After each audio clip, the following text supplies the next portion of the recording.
Welcome everyone to this bonus episode of the Reason Room podcast. Bonus. Yeah, it's kind of a bonus. It's a weekly, but it's a different episode. I'm going to do something differently.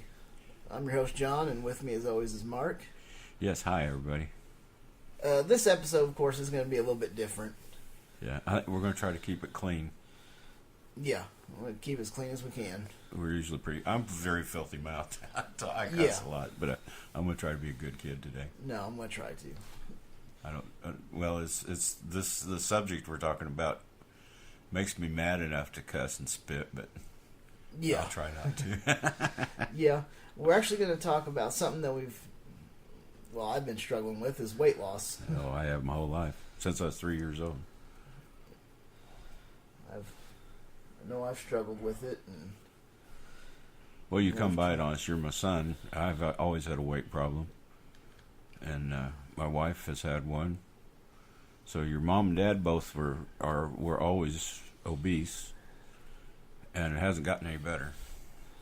You know, it's been quite a journey. Why don't you tell them a little bit about your own background? I've had it since, I know I was in school, before school, or whatever, but I didn't think about, the weight loss thing until after school. I tried Atkins, which works really well. I mean, I won't deny it, Atkins did work. But it's hard to do Atkins whenever you have other people in the house that's not doing it as well. Yeah. That's a hard one, because it's so strict about the stuff you're supposed to have. Yeah, and after a while, you would kill for a sandwich. Yeah. With bread and everything, it's like, oh my God. Yeah, it gets pretty rough. Then I tried, I tried that South Beach diet, which is the same fucking thing as Atkins, just a different name. Yeah. I mean, it was like, well, this is the same fucking thing. Ain't nothing different. They just called it differently. There wasn't a whole lot of a difference in there between it and Atkins. Then done Weight Watchers. Done fairly well on it. Got off of it for several years.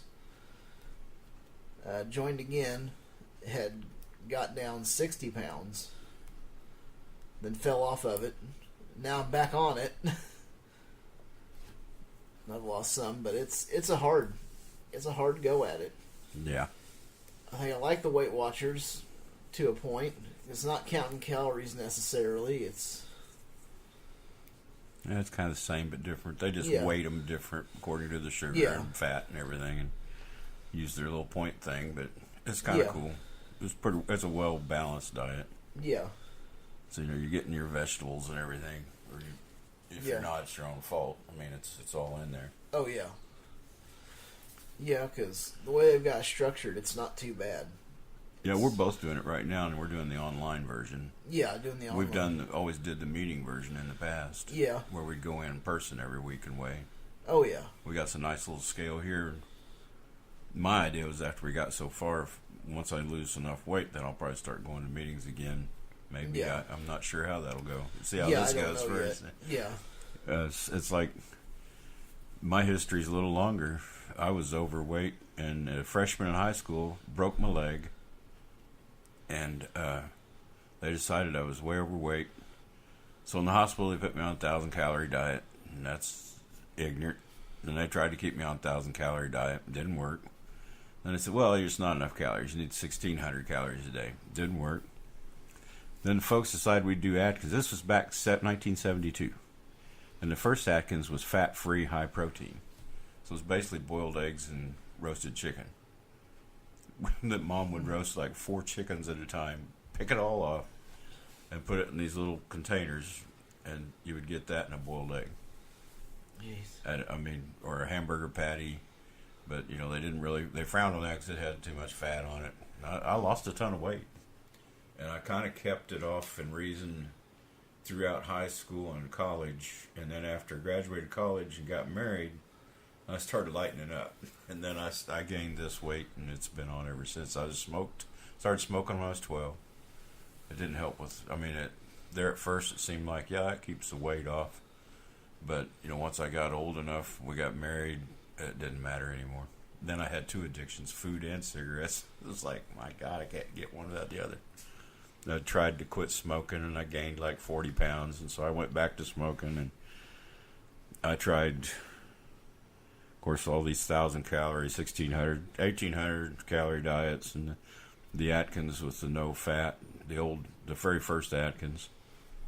And then later on, I did I tried hypnosis. No good. And then I tried, can't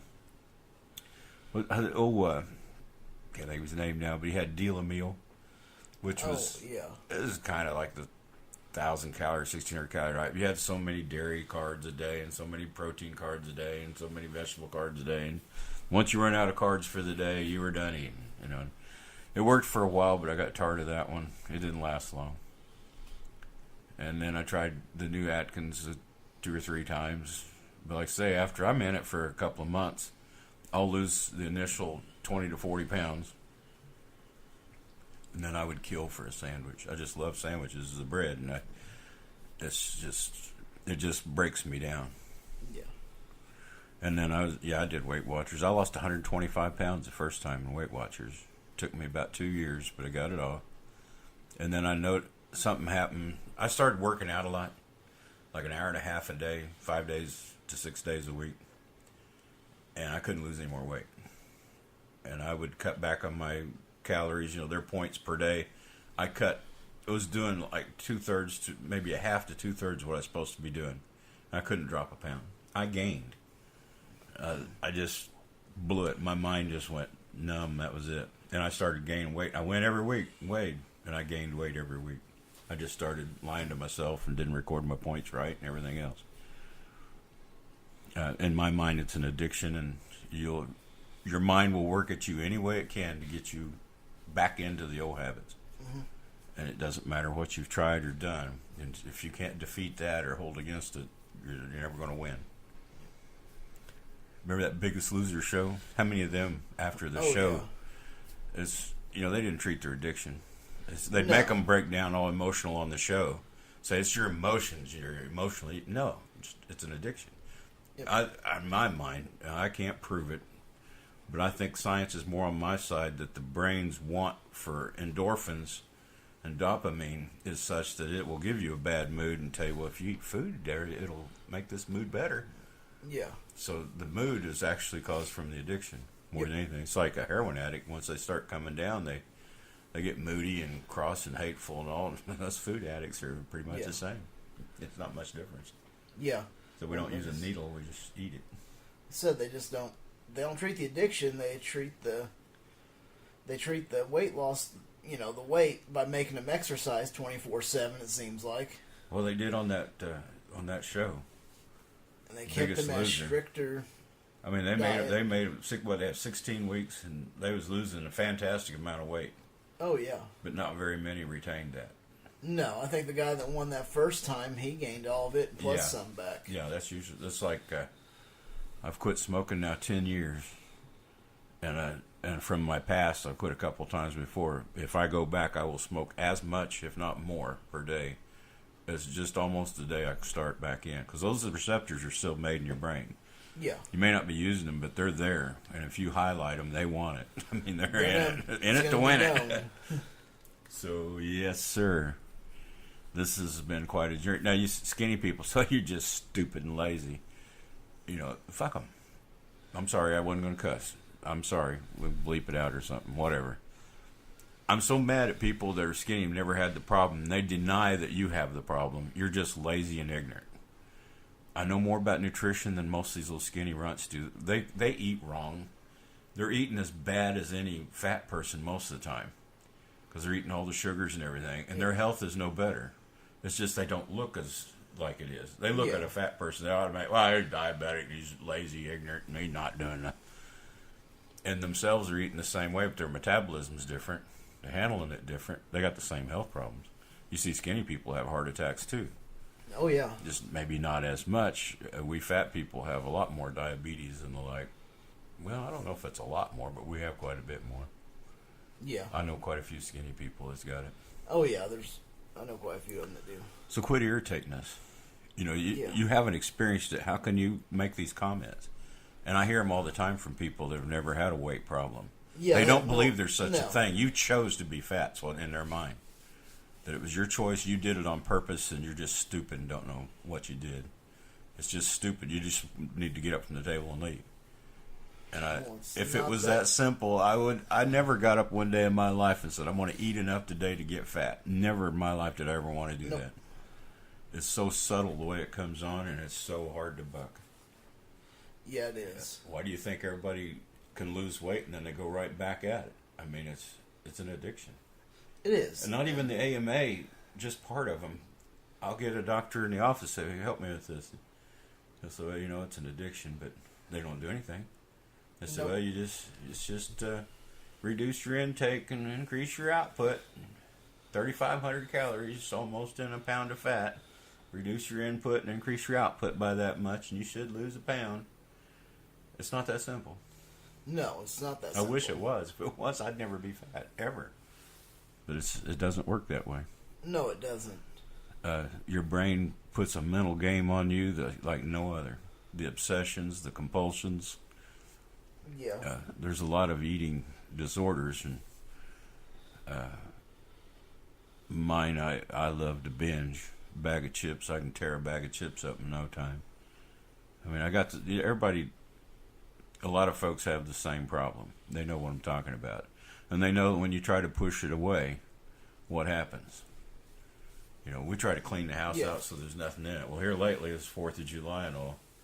Woo. All of a sudden. Yeah, I had there's- chips in the house and everything. Man, I'm a fiend. Yeah. That's been a real bear. Yeah. And when you go shopping, that's even, you gotta stick to certain things Yeah. and stay out of certain aisles. And This one grocery store we both shop at, when you walk in, you go by the deli, and if you go down, it's like running a gauntlet. Here's all these cupcakes and cookies and, turnovers and everything. Of course, the deli's good because it's got some lean ham and turkey that you can get, and it's damn good. It Oh, saves my butt of an evening when I want a snack or something, because I can eat that protein snack, and I'm good. yeah.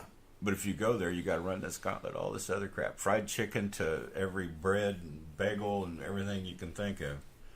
But if you take a left, you go right down the dog food aisle, no problem. You swing down it and come back around to the produce, then you're okay. Oh, yeah. Then you're good. But yeah, if you go down there straight just to get to the vegetables and fruit and stuff, you're. Yeah, well, you got to look at all those cakes and all that stuff to get there. When you're at the grocery store, it can be difficult Oh yeah, because they've got, especially if they put those sale displays up, yeah. they get your eyes on other stuff that you don't need.